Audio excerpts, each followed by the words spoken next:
2022 বিশ্বকাপের মতো চার্জ দেওয়া বল নিয়ে হাজির হচ্ছে ফিফা। আগের বারের বলে যেভাবে ওয়্যারলেস চার্জ যুক্ত করা ছিল, এবার ওয়্যারলেস চার্জারের সাথে টাইপ সি যুক্ত করা হয়েছে। বলটির নাম দেওয়া হয়েছে থ্রিওন্ডার।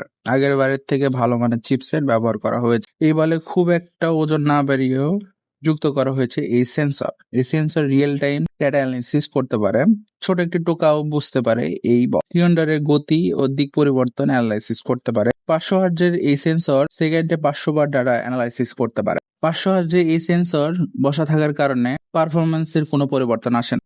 সেন্সরটির ওজন 14 গ্রাম। এই 14 গ্রামের সেন্সর সাধারণ বলের মধ্যে খুব একটা পার্থক্য বোঝা যায় না হাতে নিলে। এই 500 হার্জের সেন্সরকে আরো কার্যকরী করে তুলেছে 100টির বেশি অ্যাকশন ক্যামেরা। সেন্সর ও অ্যাকশন ক্যামেরা রেফারি নির্ভুল অ্যানালাইসিস করতে সাহায্য করে। বল থাকা চিপসেট তথ্য রিয়েল টাইম অ্যানালাইসিস করতে পারে assistant referee foul, offside, handball নির্ভুলভাবে অ্যানালাইসিস করতে পারে। থ্রিওন্ডার এক চার্জে 6 ঘন্টার বেশি ব্যাকআপ দিতে পারে।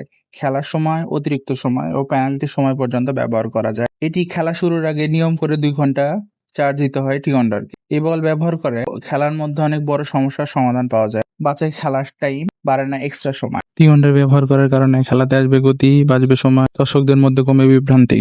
খেলোয়াড়দের ছোট থেকে ছোট ডিটেলস ও অ্যানালাইসিস করা যাবে। খেলার মধ্যে কেউ সময় নষ্ট করার চেষ্টা করলে তা করতে পারবে না। ভিডিওটি ভালো লাগলে ফলো করে সাথে থাকুন।